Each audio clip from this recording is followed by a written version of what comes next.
enfant du christianisme céleste, Sainte Église venue des cieux, enfant du christianisme céleste, Sainte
L'influence, c'est une notion très importante qui parle des relations humaines et des jeux de pouvoir au niveau des relations humaines. Donc, comment une personne peut-elle influencer une autre? Ma fille, comment peut-elle influencer maman? L'influence, c'est la capacité qu'elle a à amener maman à faire quelque chose que maman n'avait pas pensé faire au départ. C'est dans les décisions, c'est dans les actions, c'est dans les directions.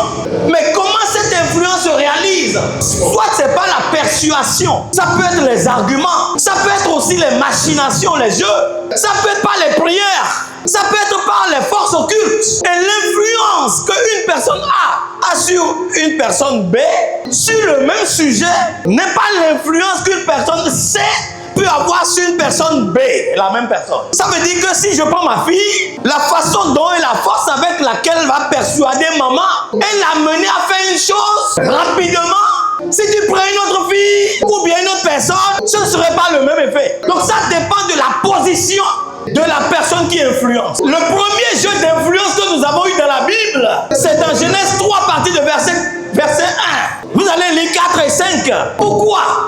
Parce que le serpent est venu rendre visite à la femme. Dieu a-t-il dit que vous ne mangerez pas des fruits de tous les arbres du jardin? Et la femme lui répondit, non, l'Éternel a dit que nous ne mangerons pas du fruit de l'arbre qui est au milieu du jardin, l'arbre de la connaissance du bien et du mal. Qu'est-ce que le serpent a repris? Oui. Alors le serpent dit à la femme, Oui. vous ne mourrez point. Vous ne mourrez pas. Parce que la femme a répondu au serpent que l'Éternel a dit que si on mangeait, on va mourir certainement. Et le serpent a pu convaincre la femme en utilisant un argument. Il dit, mais vous ne mourrez point. Parce que l'Éternel sait que quand vous allez manger de ce fruit-là, vous serez comme lui-même. Indirectement, il a utilisé l'argument de la persuasion, l'amener à se lever, à transgresser l'ordre que l'homme avait reçu de Dieu. Ça veut dire qu'à côté de nous, il y a des gens qui nous amènent à prendre des directions qui sont parfois des transgressions, des prescriptions établies. Alléluia. Alléluia. Et maintenant, la femme a mangé de ce fruit, influencée par le serpent, persuadée par le serpent, manipulée par le serpent, en touchant la corde sensible de la femme. L'orgueil. Tu vas égaler Dieu. Tu ne seras plus la petite personne d'avant que Dieu venait visiter. Toi-même, tu es élevé maintenant au rang de Dieu. Hein? Tu deviens intelligent. Tu connais tout. Tu vas t'élever à la plus haute place. Tu seras la personne importante de la pièce. La femme aime écouter ça. Maintenant, la femme a pris de ce fruit qu'elle a vu bonne à regarder. Joli, délicieux. Elle n'avait même pas encore goûté qu'elle a dit que c'est très délicieux. Et elle a mangé allègrement. Maintenant, elle prit le fruit et elle donna à son mari. On ne nous a pas dit que le mari a discuté avec elle. Quelle était la position de la femme pour que l'homme puisse manger aussi facilement, simplement? La femme qui est l'aide, l'épouse, la compagne, la partenaire, le complément, l'aide que l'Éternel a formée pour qu'elle haïtienne sur terre, elle est dans une position tellement délicate que quand elle amène le fruit, l'homme n'hésite pas. Parce que s'il ne mange pas, peut-être que ce soir il n'aura pas sa nourriture, peut-être qu'elle va lui faire la gueule. Elle dit, mais moi je ne veux pas d'histoire. Il faut que je mange rapidement. C'est ça l'influence. Ta position qui te permet d'amener quelqu'un à faire ta volonté. La Bible nous enseigne que celui qui a trouvé la femme, Proverbe 18, verset 22. Celui qui trouve une femme, je vais corriger un peu. Celui qui trouve une bonne épouse, celui qui trouve la compagne, trouve le bonheur. C'est-à-dire, trouve un bon trésor. Le livre de Matthieu avait comparé même le royaume des cieux à un trésor. Vous vendez tout et vous l'achetez et vous le gardez. Et vous ne voulez plus vous en séparer. Donc la femme est un trésor. Celui qui a trouvé sa compagne, son aide, a trouvé le bonheur. Pourquoi? On dit qu'il a trouvé, il a obtenu l'approbation du Seigneur. Une autre version dit, c'est une faveur que l'Éternel lui a accordée. Ça veut dire que ce n'est pas cahier d'avance. Les jeunes qui vous apprêtez à vous marier, qui ne vous êtes pas encore mariés, réfléchissez bien avant de vous engager. Que l'Éternel conduise vos chemins vers la bonne épouse et non jamais vers l'épouse qui perd les rois. Et que nos filles ici présentes soient la bonne épouse recherchée par les hommes. Parce que Proverbe 31 verset 26 nous dit, mais elle parle avec sagesse et sait donner des conseils avec bonté à son homme, à ses enfants, à ses partenaires. Mais aujourd'hui, on parle encore des femmes. Mais pas n'importe quelle femme. Les reines à un statut social particulier qui occupe un rang dans la société, un rang respectable. Quand elles rentrent ici, mais c'est tous les honneurs. Et dans la cour du roi, elles sont honorées. Comment est-ce que ces femmes ont influence, comme le serpent a fait à la dame, comme la femme a fait à son homme, pour lui donner le fruit interdit, transgressant ainsi la volonté de Dieu, alors que c'est l'une des raisons pour lesquelles la femme est à côté de l'homme. C'est de l'aider à respecter les prescriptions de Dieu. Alors, nous allons parler de deux femmes aujourd'hui. Une qu'on appelle Michal, première épouse de David et jeune dernière fille de Saul. David que nous connaissons bien, roi, moins par l'Éternel, et de Hérode, qui a fait pour femme illégitime Hérodiade. L'une et l'autre ont voulu influencer leur mari. Ces deux cas nous enseignent que dans les rôles aussi bien sacerdotaux que administratifs, les hommes de haut rang peuvent subir des pressions ou être poussés dans des problèmes de conscience. Comment chacun d'eux a pu s'en sortir et quelles ont été les conséquences? Que l'Éternel vous bénisse. Amen. Le premier point que nous allons aborder, nous allons parler de la conscience en conflit. Une conscience en conflit. La conscience c'est une faculté, comme l'inconscient, comme l'intelligence, comme la mémoire. Donc l'homme a une conscience et cette conscience peut parfois être en conflit entre ce qu'il veut et ce qu'on lui impose. Nous allons rentrer dans le texte de David. David étant devenu roi de tout Israël, Israël et Juda réunis, il a installé son centre politique, religieux et des affaires à Jérusalem. Et bien avant la mort de l'ancien roi qu'on appelait Saul, lorsque l'Éternel, le coffre de l'alliance, était éloigné, resté dans une maison qu'on appelle la maison d'Abinadab. Et David s'est dit, comme je me suis installé maintenant que je suis devenu roi de tout Israël et que j'ai pris Jérusalem comme mon centre politique et mon centre religieux, j'irai chercher le coffre de l'alliance et le ramener ici. En cours de route, des choses se sont passées et le coffre a dû être déposé dans la maison d'un certain Obed-Edom. Donc ce n'est plus arrivé jusqu'à destination. David a appris que la maison de Obed-Edom, du fait de la présence de coffre de l'alliance, cette maison prospérait, vivait dans la bénédiction. Et il s'est entrepris d'aller chercher le coffre de l'alliance. Et il a donc choisi les Lévites pour porter le coffre de l'alliance. Le coffre de l'alliance ou coffre sacré. Nous allons aller dans 2 Samuel 6, à partir de versets 12 à 14, pour voir les conditions dans lesquelles ce coffre a été transporté. Et je vais vous rappeler que le coffre de l'alliance comportait les tables de la loi, plus de 9000 lois reçues de l'Éternel par Moïse était dans le coffre. Le coffre comportait également la verge fleurie d'Aaron. Dans le coffre aussi, il y avait ce qu'on appelle le vase d'or. Et dans ce vase, on mettait la manne. Donc, le coffre était sacré. Celui qui touche le coffre, sans qu'il ne soit autorisé, sanctifié, il tombe raide mort. C'est pour cela que lorsque nous sommes dans un temple et que nous avons une symbolique du coffre sacré au milieu de nous, qui traduit la présence de Dieu sur terre parmi son peuple, qui traduit aussi la souveraineté de Dieu, qui traduit la puissance de Dieu avec le coffre. En ce moment, des miracles s'opéraient. Lorsque les gens ont pris le coffre, ils sont rentrés dans le Jourdain s'est ouvert. Le coffre traduisait l'alliance de Dieu avec son peuple. Et entre le coffre et le peuple, on mettait 1 kilomètre de distance. Nous avons le coffre au milieu de nous. Aujourd'hui, il est symbolisé, remplacé par Jésus-Christ, qui est le pain de vie, qui est la parole vivante, qui représente la croix. Ça veut dire que chaque fois que nous rentrons en présence de Dieu, nous devons avoir la même attitude que les anciens qui se tenaient vraiment éloignés, qui adoraient, qui sautaient, qui dansaient, qui honoraient, qui rendaient grâce. Alors, lorsqu'on transportait le coffre, c'est dans quelles conditions? Allez-y, verset 14. Oui, David. Très bien. Lui, il était devant le coffre. Le roi David. Il faisait quoi?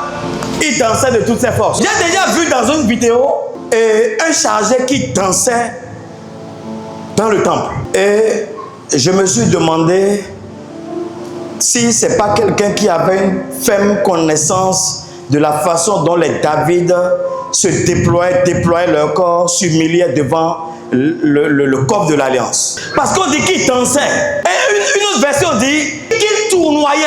Quand vous voyez des hommes de Dieu faire des choses, ne critiquez pas, sinon vous serez maudits. Le roi David, voilà, il faisait. Il dansait, il tournoyait. Vous savez ce qu'on m'a montré quand je lisais ce passage? Je ne devais pas évoquer ça ici, sur l'autel ici. Mais l'image qui me vient, c'est l'image du revenant au milieu de la troupe. On ne peut pas comparer, parce que notre Dieu n'est pas là. Mais c'est pour vous donner une représentation. Quand je vais commencer à danser comme ça ici, vous allez dire que papa était parti au couvent et que le jour l'a surpris. Mais parce que le coffre de l'Alliance, c'était la présence de Dieu. Il n'y a aucun titre qui tient devant la présence de Dieu. Aucun honneur, aucun titre social. Tu n'es rien sans la volonté de Dieu. Alors tu te fais petit devant le coffre de l'Alliance. Pendant qu'il dansait comme ça, qu'est-ce qui s'est passé? Dites-moi ce qui s'est passé. Oui. Michal, fils de Saül. Oui. Regardez par la fenêtre. Alléluia. Alléluia. Vous savez, l'Éternel, pendant que je lisais ce passage, m'a ramené dans notre réalité. Parfois, ce n'est même pas la femme qui voit. C'est les simples fidèles. C'est eux qui voient des choses. Ils voient que le prêtre, le pasteur, le roi dansent une danse endiablée et vont rapporter à la reine. Les observateurs payés, les menteurs, les méchants. Et je répète, rapporteurs infidèles, ignorants de la connaissance de Dieu, ignorants du rapport que le roi avec Dieu. Et vont raconter leur vie, mentir à la reine. Tu sais ce qui s'est passé aujourd'hui? Tu as vu ce qui s'est passé aujourd'hui? Ah, il ne s'est pas contrôlé. Hein. Il s'est même couché par terre. Hein. Il s'est même dénudé. Hein. Et les jeunes filles le regardaient. Hein. Pour provoquer quoi? Donc il y a deux choses. Michal qui voyait elle-même derrière la fenêtre, mais qui pouvait aussi voir à travers les yeux des observateurs. Et qu'est-ce qui s'est passé dans le cœur de la reine? Oui. Oui, qu'est-ce qui s'est passé? Elle le méprisa dans son cœur. Elle le méprisa dans son cœur. Toi qui vas mentir, tu ne sais pas qu'il y a quelque chose qu'on appelle le mépris. Mépriser quelqu'un, c'est le considérer comme quelqu'un sans valeur, indigne de respect, qu'on ne peut même pas considérer. C'est-à-dire qu'elle a rabaissé le roi plus bas que terre. Elle l'a multiplié par 0 dans son cœur. C'est grave. Veille sur ton cœur par-dessus tout, parce qu'il est la source de tout ce qui fait ta vie. La trajectoire de la vie d'un homme est déterminée par l'état de son cœur. Si tu as le mépris en toi, tu parleras avec mépris. Tu as la haine, tu parleras avec haine et mépris. Jalousie. Tu as la convoitise, tu parleras avec convoitise. Et c'est ce que tu as dans ton cœur que tu fais et qui t'arrive. C'est pourquoi on dit que le cœur est un organe très tortueux. C'est pour ça que Michal, la reine, a ressenti le mépris. Elle n'a pas retenu. Tu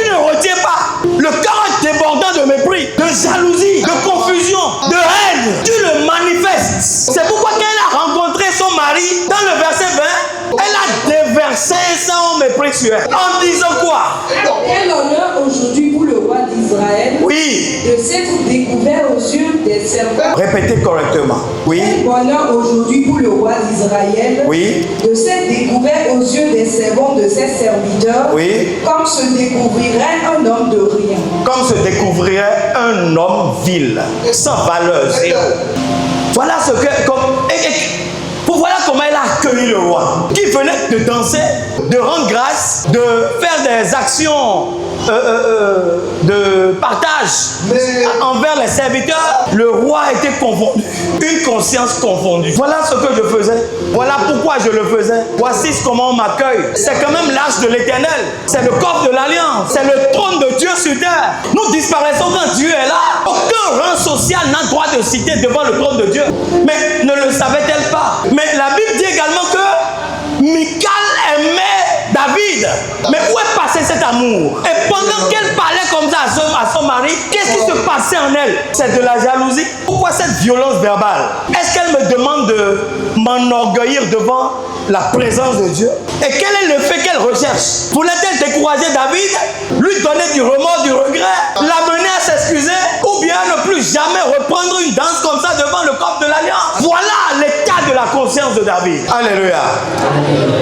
Quelle réaction David va-t-il suivre? Sa femme courbait les chines, demandait pardon et donc ne plus adorer, danser devant l'Éternel, et ou bien dire jamais ça ne se passera pas. David, c'était un roi où est pas l'Éternel. Donc ce couple est un couple spirituel.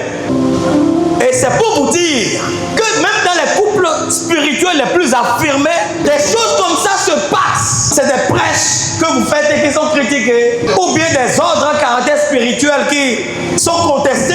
C'est des gestes ou des pratiques qui sont remis en cause. C'est des positions éditoriales qui sont battues en brèche.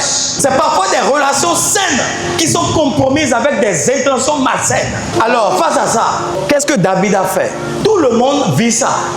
Dès lors que tu es roi, que tu es prêtre, tu es maître de maison, tu assures la direction de ton ménage, chef du ménage, tous les enfants sont ici pour pouvoir attester que entre papa et maman ça se passe. Mais quelle attitude David a eu face à cette conscience qui a été mise en difficulté? Il a une conscience courageuse parce qu'il connaît Dieu et il connaît la place de Dieu. Et c'est pourquoi le verset 21 à 22 nous disent, c'est devant l'Éternel, oui, c'est devant l'Éternel que j'ai manifesté ma joie. Oui. C'est devant l'Éternel que j'ai dansé. Oui. Je veux paraître encore plus vil que cela. Mais il me plaît encore de m'abaisser plus que je l'avais fait avant. Il est en train de répondre à sa femme. Oui. Et enfin, je serai en honneur auprès des servants dont tu parles. Lui qui m'a choisi de préférence à ton père et à toute sa famille pour m'établir chef d'Israël, son peuple. Il m'a choisi. Dieu m'a choisi à la place de ton père et de tes frères et sœurs. Alors, je vais encore m'abaisser pour m'humilier encore. Et même si je le faisais, les servantes envers qui tu es en train de manifester de la jalousie, elles vont encore m'honorer. Mais ça, c'est une leçon qu'il vient de donner à sa femme. Dieu résiste aux orgueilleux et fait grâce aux humbles. Et l'humilité précède la gloire. La clé de la faveur de Dieu, c'est l'adoration dans l'humilité. Et c'est pourquoi Jésus nous a donné l'exemple. Il s'est humilié lui-même en se rendant obéissant jusqu'à la mort sur la croix. Et Dieu l'a élevé à la plus haute place en lui donnant un nom qui est au-dessus de tout nom, afin qu'à l'évocation du nom de Jésus, sur terre, sous terre et dans les cieux, tout genou fait gloire, tout genou fléchit. Et que toute la langue confesse que Jésus-Christ est Seigneur. Jésus-Christ est Seigneur. À la gloire de Dieu. Alléluia. Donc, je vais continuer d'adorer. Ça, c'est une conscience courageuse qui ne s'est pas laissée influencer négativement dans le sens que la femme voulait qu'il aille. Quelle est la conséquence pour la femme? C'est pour cela, toutes les personnes qui font des choses comme ça et toutes les personnes qui sont intermédiaires, qui participent à ça, à la jalousie, au mépris, à la haine, à la guerre, au conflit entre la reine et le roi.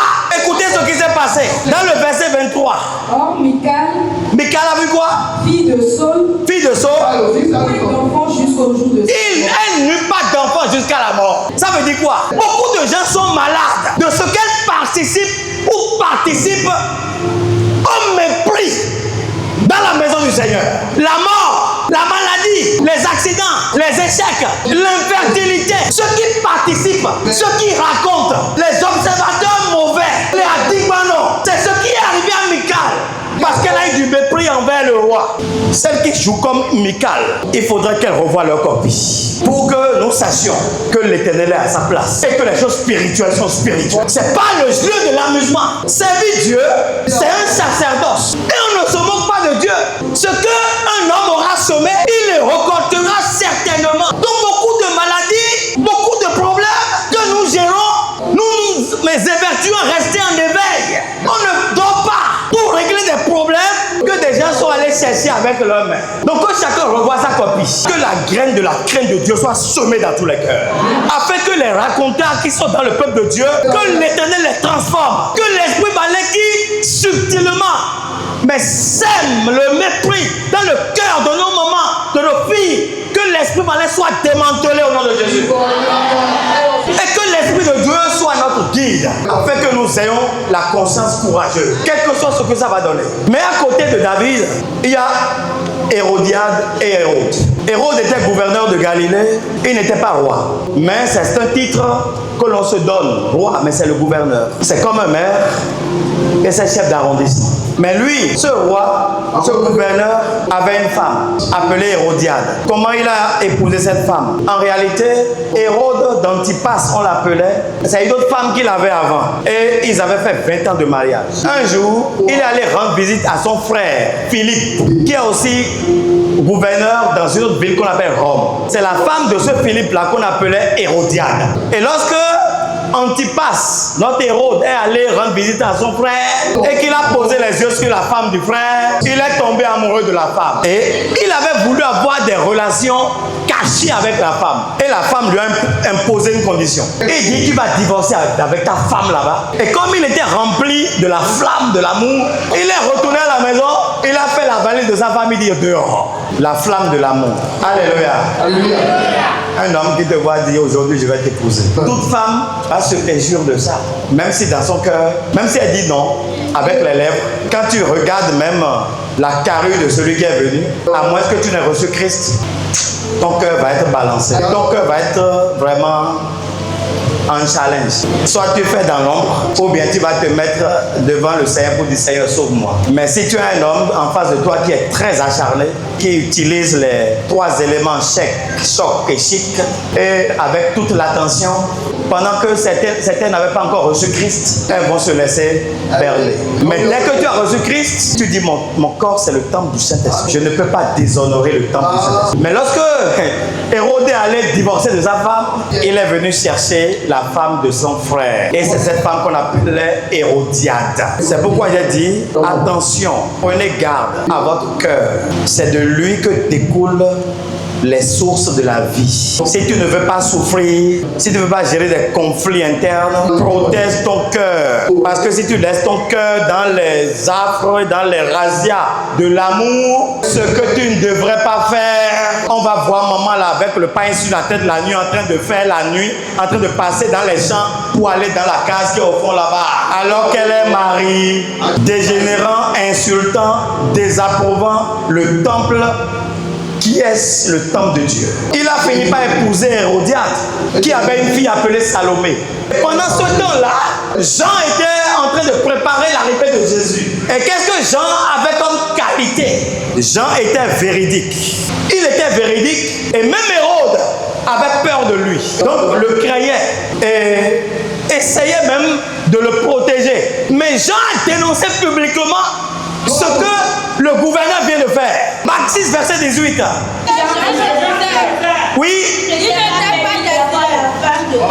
n'est pas permis que tu prennes la femme de ton frère. C'est 2 fautes à la fois. C'est 2 fautes, 2 péchés. C'est non seulement l'adultère, mais c'est aussi l'inceste. Et Lévitique 20, verset 21 nous précise cela. Si un homme prend la femme de son frère, c'est une chose répugnante. Il a déshonoré son frère. Ils vont mourir sans enfants. La belle preuve est qu'on n'a pas vu dans la Bible Hérode et Hérodiade avoir des enfants. Mais comme Jean a fait cette dénonciation publique, le roi fait une erreur. Et toi, tu commences à dénoncer ça. Le roi, c'est le roi. Le gouverneur, c'est le gouverneur. C'est une autorité administrative. Mais toi, tu es une autorité spirituelle. Si tu affrontes l'autorité administrative, tu vas en assurer les conséquences. Mais malgré cela, qu'est-ce que le verset 20 nous dit? Mais elle ne le pouvait. Oui. Car Hérode craignait Jean. Hérode craignait Jean. Le connaissant pour un homme juste et saint. Un homme juste et saint, oui. Il le protégea. Il le protégea. Et après l'avoir entendu, Oui. il était souvent perplexe et l'écoutait avec plaisir. Il l'écoutait avec plaisir. Donc, le gouverneur aimait en cachette Jean. Bien qu'il fût un personnage sulfureux qui dit la vérité, qui marche dans la droiture de Dieu et qui était dans le message de la repentance. Repentez-vous.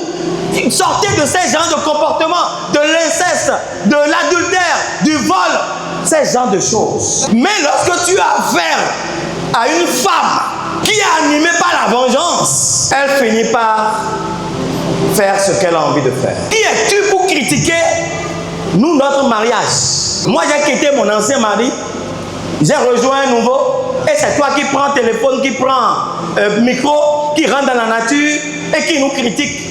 Ah, on va finir avec toi. Donc, qu'est-ce qu'elle a fait? Le verset 17 nous dit que sous l'influence de Hérodiade, Hérode a fait arrêter Jean. On nous a raconté dans ce passage comment Jean a été tué. Il l'a fait enchaîner et l'a mis en prison. Hérode voulait protéger Jean. Mais malheureusement, il a été mis en confusion, en conflit par sa femme qui était animée par la vengeance. Mais elle ne s'est pas arrêtée là. Vous savez, la vengeance, c'est un repas qui se mange froid. Ça se mange froid. Quand tu as affaire à une femme qui est en colère, là où elle veut aller, surtout si elle a du pouvoir, là où les hommes n'arrivent pas à rentrer, les femmes rentrent là. C'est pourquoi dans l'ancien temps, les agents secrets étaient la plupart des femmes. Parce qu'elles avaient la capacité physique et psychologique pour faire tomber tout ce qui est devant elle et pour rentrer. Alors, elle a attendu un jour.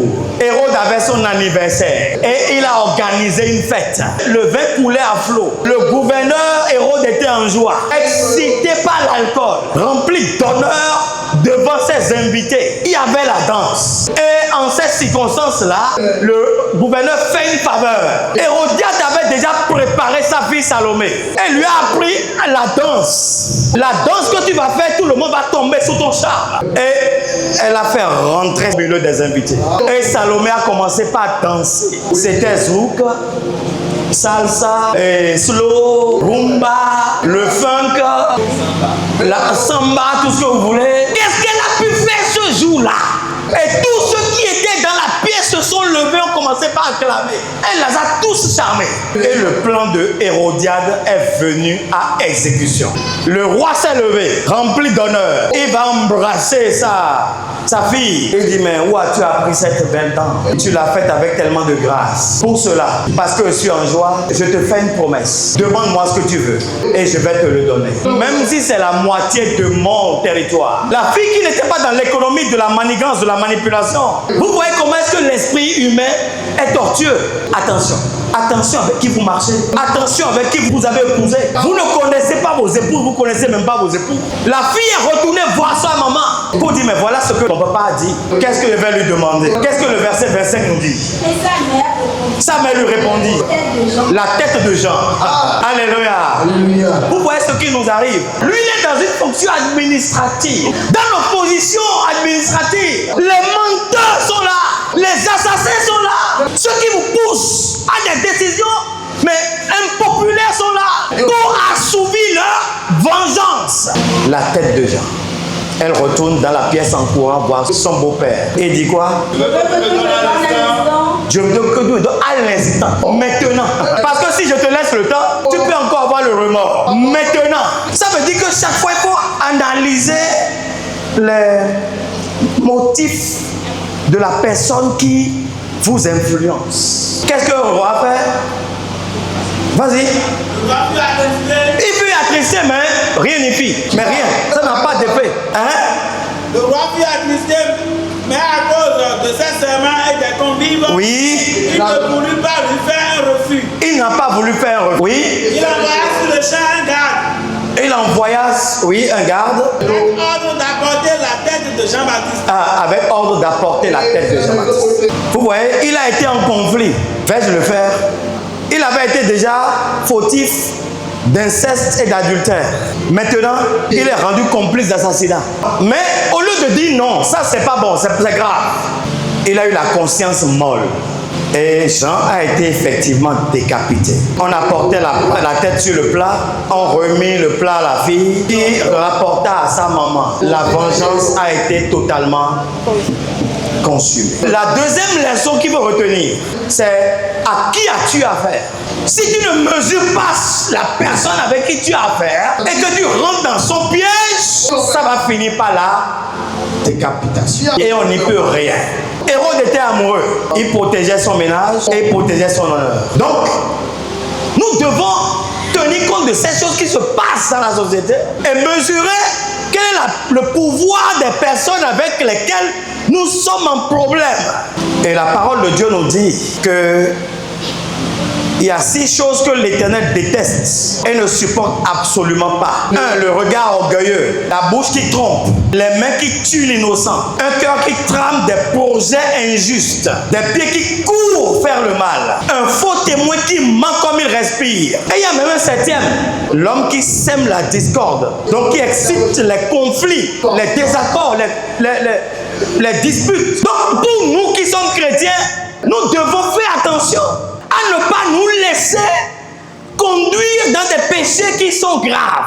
Deuxième chose, à ne pas nous mêler d'affaires qui vont nous conduire à la mort. Parce que chacun a son pouvoir. Si tu ne sais pas le pouvoir de celui à qui tu as affaire et que tu t'amuses avec le feu, tu ne t'en sortiras pas. Que l'Éternel nous aide. Mais quelle est la conséquence pour Hérode? Ça, c'est au début du test. Si Hérodiade était satisfait, a eu sa vengeance, Hérode a été perturbé dans sa conscience. Et il a eu une conscience qui l'accusait. Il voyait même le fantôme de Jean au point où il le confondait avec Jésus. Nous allons lire 6, 14 et 6, 17 pour s'arrêter. Oui? Le roi Hérode entendit parler de Jésus. Ah, le roi Hérode a entendu parler de Jésus. Oui? Dont le nom était devenu célèbre. La réputation de Jésus se répandait. Et lorsqu'il a entendu ça, son cœur s'est mis à battre. Ce que tu as fait, ce que tu causes, sache que ça va avoir des répercussions sur ta physiologie. Attention, il a entendu seulement Jésus et personne ne savait si c'était... Mais c'est qui même la personne qui fait autant de miracles?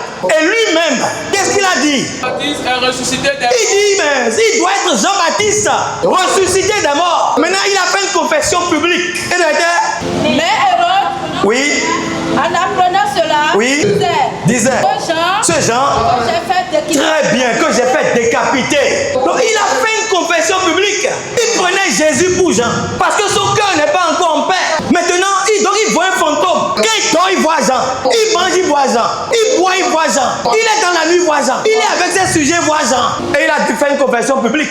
Ce Jean que j'ai fait décapiter, c'est lui qui est ressuscité. Alléluia. Tout ce que nous allons faire, qui va entraîner que nous ayons l'insomnie, tout ce que nous allons créer, tous les rapports mauvais que nous allons faire, tous les mensonges que nous allons diffuser, et ça va entraîner des décisions défavorables qui conduisent des gens à la mort ou bien au mépris ou à l'injustice. Les pleurs de cette personne, le cadavre de cette personne, le fantôme de cette personne va venir vous visiter. Comme parfois on voit des gens dire parce que tu as eu la main dedans. Ce n'est pas Hérodiade seul, ce n'est pas Jean seul. Salomé, la fille, aura ses conséquences. Les invités qui étaient là, qui n'ont pas pu dire non, eux aussi ils vont avoir leurs conséquences. Marchons dans la justice. Le proverbe 28 verset 1 nous dit: le méchant prend la fuite sans même qu'on le poursuive. Oui. Oui.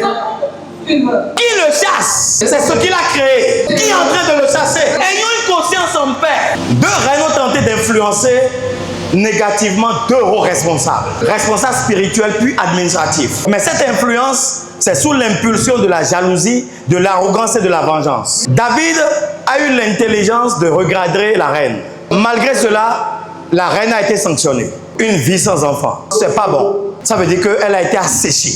Hérode, lui, s'est laissé influencer, ce qui l'a rendu coupable de meurtre. Il en a eu le cœur rempli de peine. Et il va porter cette faute en jugement devant Dieu. Parfois, les responsables que nous sommes, que vous êtes, cèdent aux influences pour avoir la paix. Les conséquences seront portées par tous les acteurs. Tous ceux qui ont travaillé à cette décision accomplie est dépourvu de sagesse. Donc attention, mon peuple périt. Faute de connaissance. Que l'Éternel vous bénisse et vous accorde la joie. Au nom de Jésus.